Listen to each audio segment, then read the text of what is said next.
Hi, you are welcome back to our Excel for Beginners series on Tech Rems. When you use Excel, it is important to use formulas and functions correctly. In this video, I'm going to cover some common functions that you are going to need. I will show you a trick that makes it easier to use any type of function. Let's get to it.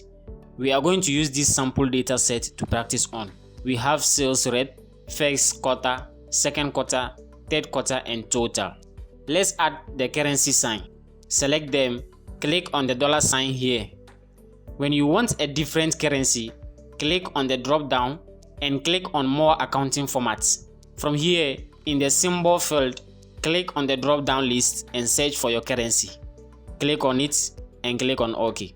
Now in Excel, when you want to type in a formula, you start with the equal sign. Then using your mouse, you can move over to the cell you want to select and click on it. Or you can type the cell reference by yourself. You use mathematical operators in formulas. So let's see. I want to add two numbers. I will type equal sign, select this cell, type in a plus sign, go and select the second cell, and then when I'm done, I press enter. Now you can use the typical mathematical operations that you are used to. So here, I could go ahead and add a minus and then go and select this cell, and when I press enter, I get the final result.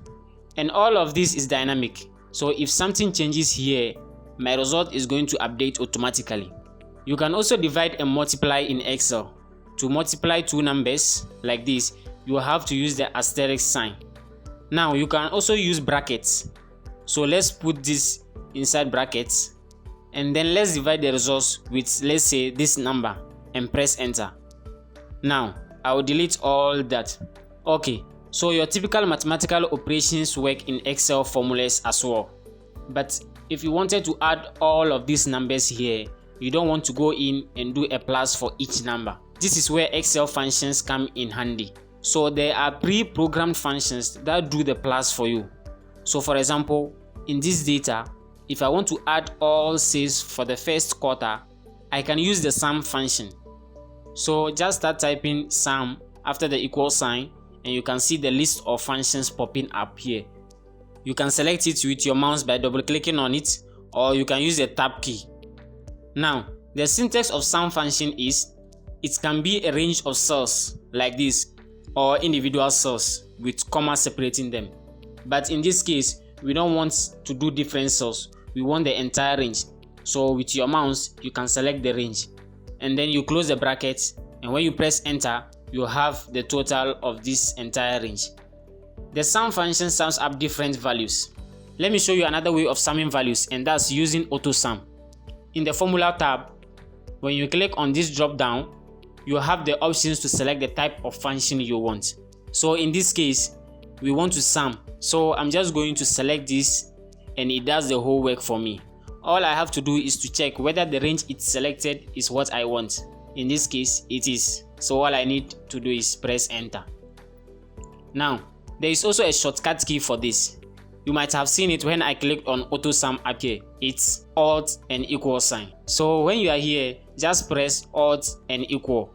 Press enter and you have your sum.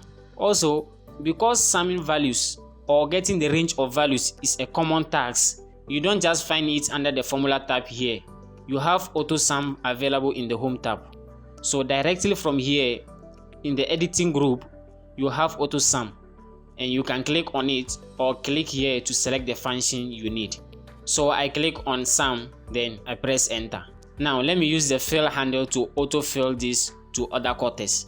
I talked about autofill in the introduction to Excel video. The link is in the description below. Now, this also works horizontally. So if I want to add the cells for each rep, I can go and do alt and equals and it picks up the correct range. And all I have to do is press enter. I just drag that with the fill handle to autofill the rest. So now let's take a look at getting the average of sales for each quarter. The syntax of this function is the same as the sum function. Let's get the average here. And now again, I can start by either typing in the function directly as average and then selecting it with tab, highlighting my range, closing the bracket and pressing enter. Or I just go to the auto sum option up here and select average. But now take a look at this. It picks up this value as well. so I need to correct this. So instead of C8, I want 6, 7. That is the range I want. I'm going to press enter and I have the average cell. I will autofill for other quarters. Next, let's count numbers. So I'm going to type in count on the side here. I get some information about what this function does. So it counts the number of cells in a range that contains numbers. That's what I want. So I'm going to open the brackets, then select this range, close bracket, press enter, and that's the count of cells that have numbers. So if one cell is missing, my count is going to be reduced. So I'm going to press Ctrl Z to go back. Now, just to know what we are doing, this was to count cells. Can I use this to count names? Well, let's try it. I'm going to use the count function. Let's select this range, close bracket, press enter, and I get 0. So the count function only counts numbers. It doesn't count text. So if you want to count text, you need to use a different function, and that's the count A function. This function counts the number of cells in a range that are not empty.